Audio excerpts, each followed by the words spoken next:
दोस्तों, आज हम बात करेंगे एक ऐसी बुक की जिसने आज तक लाखों करोड़ों लोगों को गरीबी से बाहर निकाल दिया। हर बच्चे के बैग में, चाहे किसी भी सब्जेक्ट का बच्चा हो, अगर उसने 10th पास कर ली, उसके बैग में ये पुस्तक डाल दो जिसका नाम है rich dad poor dad. Rich dad poor dad. Rich dad poor dad. Rich dad poor dad. जी हाँ, रिच डैड पुअर डैड के बारे में इस बुक में 6 ऐसे सबक बताए गए हैं जिनको अपनाकर हर कोई अमीर बन सकता है। ये बुक 1997 में पब्लिश हुई थी और तब से लेके आज तक इस बुक की 40 मिलियन से भी ज्यादा कॉपी सेल हो चुकी हैं। ये बुक इतनी बढ़िया है कि इसे बड़े बड़े बिजनेसमैन, एंटरप्रेन्योर, बिजनेस लीडर और मोटिवेशनल स्पीकर तक रिकमेंड कर चुके हैं। आखिर ऐसा क्या है इस बुक में जिसका इम्प्लीमेंटेशन आपको अमीर बनाकर ही रहेगा? चलिए स्टेप बाय स्टेप समझते हैं। लेकिन अगर आप चैनल पर नए हैं तो सपने सच होते हैं। इस चैनल को सब्सक्राइब करके बेल आइकन ऑल पर प्रेस कर लेना, क्योंकि ऐसा कंटेंट आपको मिलता रहेगा हर संडे। तो चलिए शुरू करते हैं। रॉबर्ट कियोसाकी बताते हैं कि उनके 2 डैडी थे। जिन्होंने उनको जन्म दिया उनको वे पुअर डैड कहते हैं, और जिन्होंने उनको अमीरी के गुर सिखाए उन्हें वे रिच डैड कहते हैं। दोनों ने जिंदगी भर कड़ी मेहनत की थी, परंतु उनमें से एक बहुत पढ़ा लिखा होने के बाद भी पूरी जिंदगी पैसे के लिए परेशान होता रहा। इतना पढ़ा लिखा होने के बावजूद भी वो अपने पीछे कर्ज छोड़कर मरा, जबकि दूसरा सिर्फ 8वीं तक पढ़ने के बावजूद अमेरिका के हवाई राज्य के सबसे अमीर व्यक्तियों में से एक बन गया, और मरने पर उसके परिवार को, चर्च को और जरूरतमंदों को करोड़ों डॉलर की दौलत देकर गया। ऐसा क्यों हुआ होगा? क्योंकि दोनों डैडियों की पैसे के बारे में सोच अलग अलग थी। वो कैसे? चलो देखते हैं। पढ़े लिखे डैडी कहते थे पैसे का मोह ही सभी बुराइयों की जड़ है, जबकि दूसरे डैडी कहा करते थे पैसे की कमी ही सभी बुराइयों की जड़ है। एक डैडी को यह कहने की आदत थी मैं इसे नहीं खरीद सकता। दूसरे डैडी इन शब्दों के इस्तेमाल से चिढ़ते थे। वे जोर देकर कहा करते थे कि मुझे इसके बजाय यह कहना चाहिए मैं इसे कैसे खरीद सकता हूँ। पहला वाक्य नकारात्मक है और दूसरा प्रश्नवाचक। एक में बात खत्म हो जाती है और दूसरे में आप सोचने के लिए मजबूर हो जाते हैं। जब हम कहते हैं मैं इसे नहीं खरीद सकता तो हमारा दिमाग काम करना बंद कर देता है। इसके बजाय जब हम ये सवाल पूछते हैं मैं इसे कैसे खरीद सकता हूँ तो हमारा दिमाग काम करने लगता है। मेरे दोनों डैडियों की विचारधारा में जमीन आसमान का अंतर था। एक डैडी सिखाते थे मेहनत से पढ़ो ताकि तुम्हें किसी अच्छी कंपनी में नौकरी मिल जाए, जबकि दूसरे डैडी की सीख ये थी मेहनत से पढ़ो ताकि तुम्हें किसी अच्छी कंपनी को खरीदने का मौका मिल जाए। एक डैडी कहते थे मैं इसलिए अमीर नहीं हूँ क्योंकि मुझे बाल बच्चों को पालना पड़ता है। दूसरे डैडी कहते थे मुझे इसलिए अमीर बनना है क्योंकि मुझे बाल बच्चों को पालना है। एक डैडी डिनर की टेबल पर पैसे और बिजनेस के बारे में बात करने के लिए हमेशा प्रोत्साहित करते थे। दूसरे डैडी भोजन करते समय पैसे की बातें करने के लिए मना करते थे। एक का कहना था जहाँ पैसे का सवाल हो सुरक्षित कदम उठाओ, खतरा मत उठाओ। दूसरे का कहना था खतरों का सामना करना सीखो। एक का मानना था हमारा घर ही हमारा सबसे बड़ा निवेश और हमारी सबसे बड़ी संपत्ति है। दूसरे का मानना था मेरा घर मेरा दायित्व है, और अगर आपका घर आपकी नजर में आपका सबसे बड़ा निवेश है तो आप गलत है। दोनों ही अपने बिल समय पर चुकाते थे, परंतु उनमें से एक सबसे पहले अपने बिल चुकाता था जबकि दूसरा सबसे आखिर में। एक डैडी ने मुझे बताया कि अच्छी नौकरी तलाशने के लिए अच्छा सा बायोडाटा कैसे लिखा जाए, जबकि दूसरे ने मुझे यह सिखाया कि कैसे मजबूत व्यावसायिक और वित्तीय योजनाएं लिखी जाए जिससे मैं नौकरियां दे सकूं। बचपन में ही मैं ये समझ गया था कि हमें अपने विचारों पर ध्यान देना चाहिए। मैंने देखा कि मेरे गरीब डैडी इसलिए गरीब नहीं थे क्योंकि वे कम कमाते थे, बल्कि इसलिए गरीब थे क्योंकि उनके विचार और काम गरीबों की तरह थे। अमीर डैडी के साथ में जब रॉबर्ट की शिक्षा शुरू हुई तब वे केवल 9 साल के थे। रिच डैड ने उनको 30 सालों तक कुल 6 महत्वपूर्ण सबक सिखाए, और यह पुस्तक उन्हीं 6 महत्वपूर्ण सबकों के बारे में है। और अब मैं आपको वही 6 महत्वपूर्ण सबक बताऊंगा जिनकी बदौलत रॉबर्ट के डैडी अमीर बन गए और रॉबर्ट भी। तो इन 6 पॉइंट्स को ध्यान से सुनना और एक भी पॉइंट मिस मत करना। सबक नंबर 1, अमीर लोग पैसे के लिए काम नहीं करते बल्कि पैसा उनके लिए काम करता है। गरीब और मध्य वर्गीय लोग पैसे के लिए काम करते हैं, अमीरों के लिए पैसा काम करता है। जी हाँ, आपने बिल्कुल सही सुना। कोई भी अमीर इंसान पैसों के लिए काम नहीं करता, बल्कि वो कुछ ऐसा करते हैं कि पैसा ही उनके लिए काम करने लगता है। एक गरीब और मिडिल क्लास आदमी रैट रेस में फंस जाता है और उसमें से कभी बाहर नहीं आ पाता। अब रैट रेस होता क्या है, पहले हमें यही समझना पड़ेगा। रॉबर्ट कहते हैं कि जब भी किसी गरीब आदमी को या किसी मिडिल क्लास आदमी को नौकरी मिलती है तो वो तुरंत अगले महीने से ही अपने लिए कुछ नई चीज खरीदने के लिए बेताब हो जाता है। वह अपने लिए महंगी ऐशो आराम की चीजें खरीद लेता है, महंगे कपड़े, महंगे जूते, महंगा फोन, महंगा लैपटॉप और बढ़िया सी कार। और फिर शुरू हो जाता है ईएमआई का ट्रैप। ऐसे ईएमआई जो सालों साल तक देने पड़ते हैं, जिससे वह बाहर कभी नहीं निकल पाता। उसे हर महीने अपने ईएमआई देने होते हैं। अगर वह 1 महीने के लिए भी काम पर नहीं जाएगा तो उसके मन में डर बैठ जाता है कि वह कैसे अपने ईएमआई भर पाएगा और कैसे अपना कर्ज उतर पाएगा। कहीं बैंक वाले उसकी कार उठाकर ना ले जाए। अगर ऐसा हुआ तो उसकी समाज में क्या इज्जत रह जाएगी। वह सुबह उठता है, काम पर जाता है, शाम को लौटता है और महीना पूरा होने पर अपना पगार लेता है और EMI भर देता है। यही सिस्टम हर दिन हर महीने चलता रहता है और इस लंबे ट्रैप में वह इस कदर फंस जाता है कि इस ट्रैप से वह कभी बाहर निकल ही नहीं पाता। इसे ही रॉबर्ट ने रैट रेस कहा है। अगर आपको चूहा दौड़ से बाहर निकलना है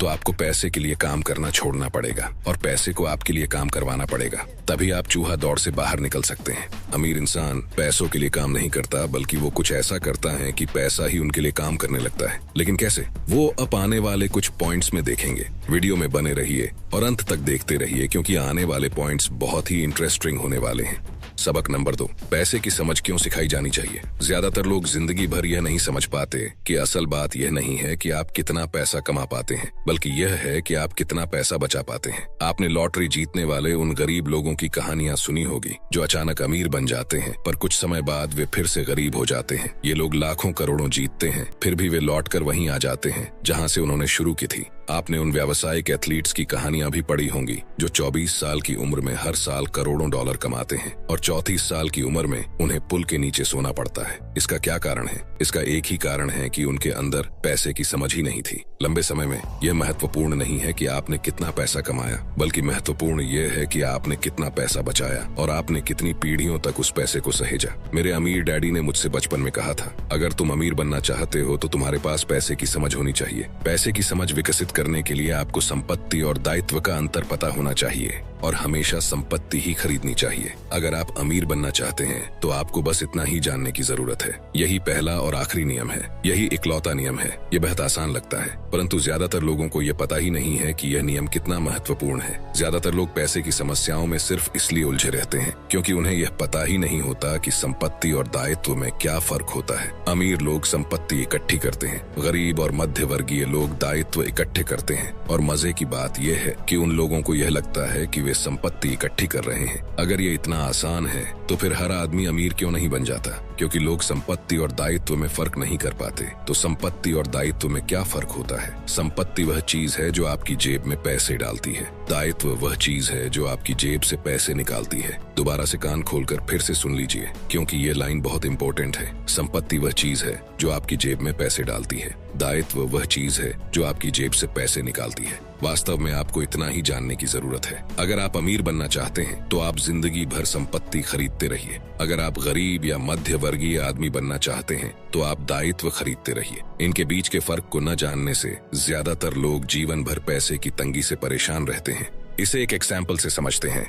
सुरेश और रमेश दोनों को एक साथ ही नौकरी लग जाती है। कुछ समय बाद दोनों 10-10 लाख रुपयों की इन्वेस्टमेंट करते हैं। सुरेश अपने लिए 10 लाख की कार खरीदता है क्योंकि उसे ऐशे आराम की जिंदगी जीना पसंद है, और रमेश 10 लाख की जमीन खरीदता है। शुरुआत में सुरेश बहुत खुश होता है कि वह कार में घूम रहा है और रमेश आज भी बस में धक्के खा रहा है। लेकिन 5 साल का समय बीतने के बाद रमेश के 10 लाख के प्लॉट की कीमत डबल मतलब 20 लाख हो जाती है और सुरेश के कार की कीमत आधे से भी कम हो जाती है। रमेश अपने प्लॉट को 20 लाख में बेच देता है और एक ऐसी नई प्रॉपर्टी ढूंढता है जहां मालिक अर्जेंट प्रॉपर्टी बेचना चाहता हो। अर्जेंट बेचने के चक्कर में थोड़ा सस्ते में भी बेचने के लिए तैयार होता है। रमेश को 25 लाख की प्रॉपर्टी 20 लाख में ही मिल जाती है। रमेश वह प्रॉपर्टी खरीद लेता है, फिर से 5 साल तक अपने पास रखता है। 5 सालों के बाद वही प्रॉपर्टी को 50 लाख में बेच देता है। अब वह फिर से ऐसे मालिक की तलाश करता है जो अर्जेंसी में अपनी प्रॉपर्टी बेचना चाहता है। वह फिर से ऐसे मालिक को ढूंढने में कामयाब रहता है और 60 लाख की प्रॉपर्टी को 50 लाख में ही खरीद लेता है और फिर से 5 साल तक इंतजार करता है। अब पूरे 15 साल बीत चुके हैं।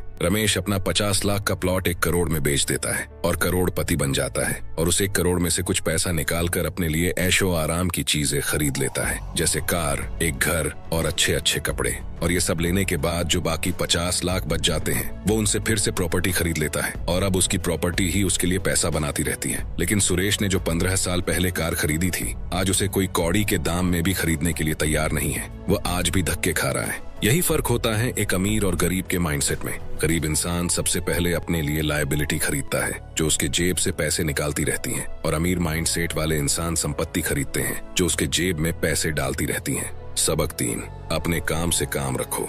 अपने काम से काम रखो। क्या इसका मतलब ये है चुपचाप से अपने काम पर जाओ और बिना किसी की तरफ देखे अपना काम करके वापस आ जाओ?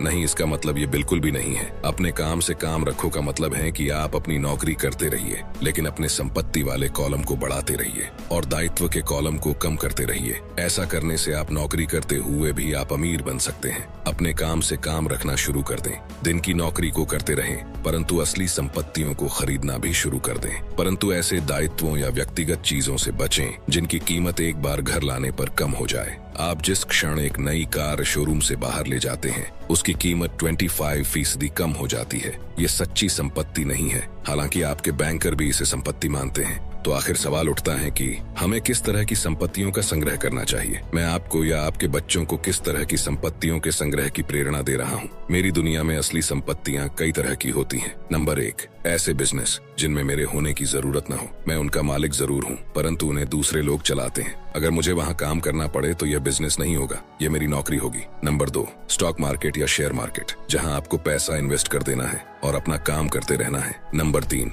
Government bonds. Number 4, mutual fund. Number 5, आमदनी देने वाला रियल एस्टेट। और नंबर 6, ऐसी हर चीज जो कीमती है, जो आमदनी देती है और जिसका मूल्य बढ़ जाता है और जिसका बाजार तैयार है। ये सारी ऐसी संपत्तियां हैं जहां आपको पैसा लगाने के बाद खुद काम नहीं करना पड़ेगा। बस आप पैसा लगा देंगे और आराम से अपना काम करते रहेंगे।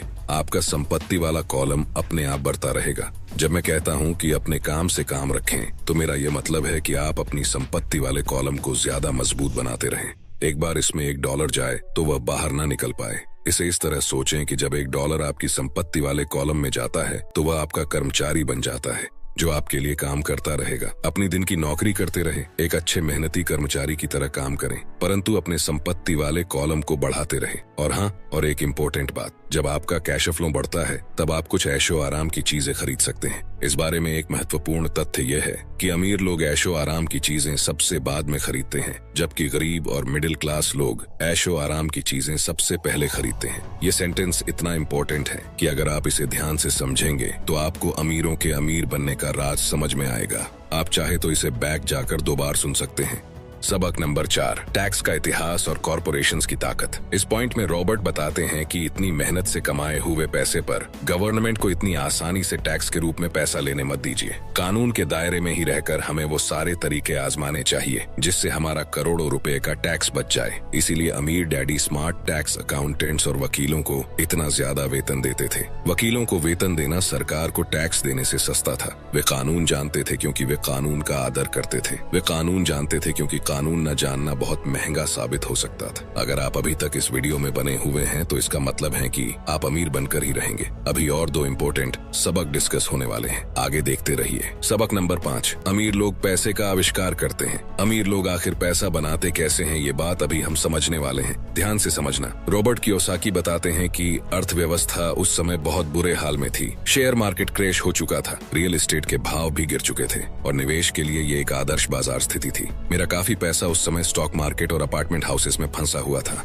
चूंकि हर कोई बेच रहा था इसलिए मैं खरीद रहा था। मैं पैसे बचा नहीं रहा था, मैं निवेश कर रहा था। मेरी पत्नी और मेरे पास $10 लाख से ज्यादा नकद थे जो तेजी से बढ़ते हुए बाजार में काम कर रहे थे। निवेश करने के लिए यह सबसे बढ़िया मौका था। अर्थव्यवस्था भयावह थी। मैं बहुत छोटे छोटे निवेशों का तो वर्णन नहीं कर सकता, परंतु कई बड़ी बातें जरूर बताना चाहूंगा। हर कहीं मुझे बिकाऊ है के बोर्ड दिखते थे। टिम्बर मार्केट का बुरा हाल था, स्टॉक मार्केट में क्रैश हुआ था और अर्थव्यवस्था में मंदी थी। एक सड़क पर मैंने एक बिकाऊ है का बोर्ड देखा जो वहाँ काफी लंबे समय से लगा हुआ था। ये पुराना दिख रहा था। एक दिन इसके पास से जॉगिंग करते समय मेरी मुलाकात इसके मालिक से हो गई जो परेशान दिख रहा था। मैंने पूछा, आपने अपने घर की क्या कीमत लगाई है? मालिक घूमा और कमजोर मुस्कुराहट के साथ कहा, आप कीमत लगा लें, ये 1 साल से ज्यादा समय से बिकाऊ है और अब तक कोई इसे देखने तक नहीं आया है। मैं इसे देखता हूँ, मैंने कहा, और आधा घंटे बाद मैंने इसे $20,000 में खरीद लिया जो उसके द्वारा मांगी गई कीमत से कम थी और जिसकी एक्चुअल कीमत $65,000 थी। ये 2 बेडरूम का छोटा सा सुंदर घर था जिसकी खिड़कियों पर जिंजर ब्रेड का ट्रिम था। ये 1930 में बना था और इसका रंग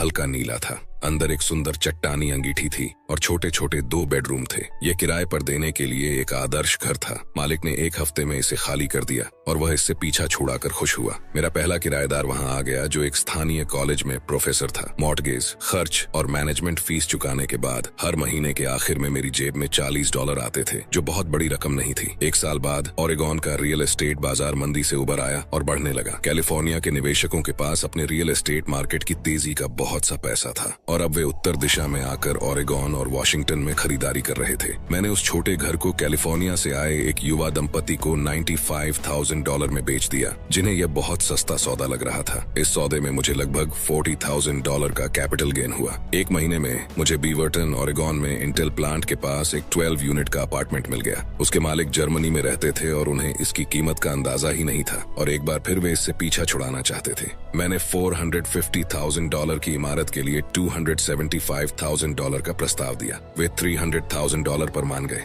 मैंने इसे खरीद लिया और इसे 2 साल तक अपने पास रखा। मैंने उस इमारत को $495,000 में बेच दिया और एरिजोना फेनिक्स में एक 30 यूनिट का अपार्टमेंट खरीद लिया। फेनिक्स में 30 यूनिट की अपार्टमेंट इमारत की कीमत $875,000 थी, जिसमें से $225,000 डाउन पेमेंट था। 30 यूनिटों से आने वाला कैश फ्लो $5,000 प्रतिमाह से कुछ ज्यादा था। एरिजोना का बाजार भी बढ़ने लगा और 1996 में एक कोलोरेडो के निवेशक ने हमें उस प्रॉपर्टी के लिए $12 लाख देने का प्रस्ताव रखा। मेरी पत्नी और मैं बेचने पर विचार कर रहे थे, परंतु हमने यह देखने का इंतजार किया कि क्या कांग्रेस कैपिटल गेन कानूनों में परिवर्तन करेगी। अगर वह परिवर्तन करती है तो प्रॉपर्टी की कीमत 15 से 20% तक बढ़ जाएगी। इसके अलावा हर महीने $5,000 मिलते रहना अच्छा लगता था। इस उदाहरण में मुद्दे की बात यह है कि किस तरह $20,000 छोटी सी रकम $12 लाख की बड़ी रकम में बदली जा सकती है। हमारा एक स्टॉक पोर्टफोलियो भी है, जिसे मैं और मेरी पत्नी हमारा पर्सनल म्यूचुअल फंड कहते हैं। हम ज्यादा जोखिम वाली प्राइवेट कंपनियों के शेयर खरीदते हैं जो अमेरिका या कनाडा में स्टॉक एक्सचेंज पर सार्वजनिक होने जा रही हैं। कितनी तेजी से धन बढ़ता है इसका उदाहरण इस तरह देखें।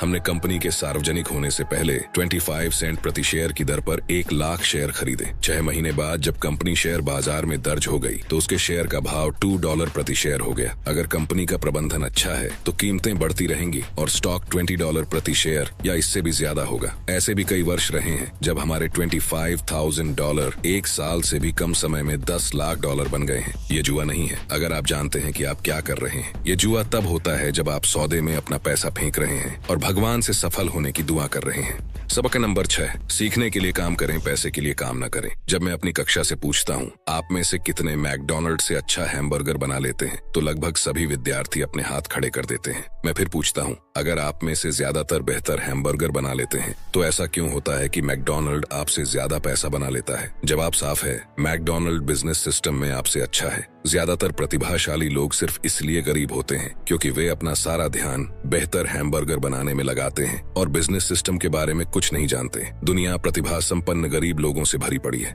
अक्सर वे या तो गरीब हैं या फिर पैसे की समस्या से जूझ रहे हैं या अपनी क्षमताओं से कम पैसा कमा रहे हैं, और इसका जिम्मेदार उनके ज्ञान का विषय नहीं है बल्कि उनका अज्ञान है। वे एक बेहतर हैमबर्गर बनाने की दक्षता को पैना करने में ही लगे रहते हैं और हैमबर्गर को बेचने और उसे घर तक पहुंचाने की दक्षता पर बिल्कुल भी ध्यान नहीं देते हैं। शायद मैकडॉनल्ड सबसे अच्छे हैमबर्गर नहीं बनाता है, परंतु वे एक मूलभूत रूप से औसत हैमबर्गर को बेचने और उसे घर तक पहुंचाने में सर्वश्रेष्ठ है। मैं युवा लोगों को यही सलाह दूंगा कि नौकरी खोजते समय वे इस बात पर कम ध्यान दे कि वे कितना कमा रहे हैं, लेकिन इस बात पर ज्यादा ध्यान दे कि वे कितना सीख रहे हैं। रास्ते पर आगे की तरफ देखकर ये तय करे कि किसी खास प्रोफेशन को चुनने के पहले और चूहा दौड़ में फंसने से पहले वे किन योग्यताओं में पारंगत होना चाहते हैं। तो दोस्तों, ये थे वो 6 सबक जो रिच डैड ने रॉबर्ट कियोसाकी को सिखाए थे और जिनकी बदौलत वे अमेरिका हवाई राज्य के सबसे अमीर आदमी बन गए थे। तो दोस्तों, ये थी रिच डैड पुअर डैड की कंप्लीट बुक समरी। लेकिन मैं चाहता हूँ कि ये बुक जीवन में एक बार नहीं बल्कि बार बार सभी को पढ़नी चाहिए। अगर आप इस बुक को खरीदना चाहते हैं तो हिंदी और इंग्लिश दोनों बुक की लिंक डिस्क्रिप्शन में मिल जाएगी। ये वीडियो आपको कैसा लगा कमेंट सेक्शन में जरूर बताना और पसंद आए तो लाइक कर देना। सपने सच होते हैं इस चैनल को सब्सक्राइब जरूर कर लेना, क्योंकि ऐसे ही बुक समरीज हम आपके लिए लाते रहेंगे।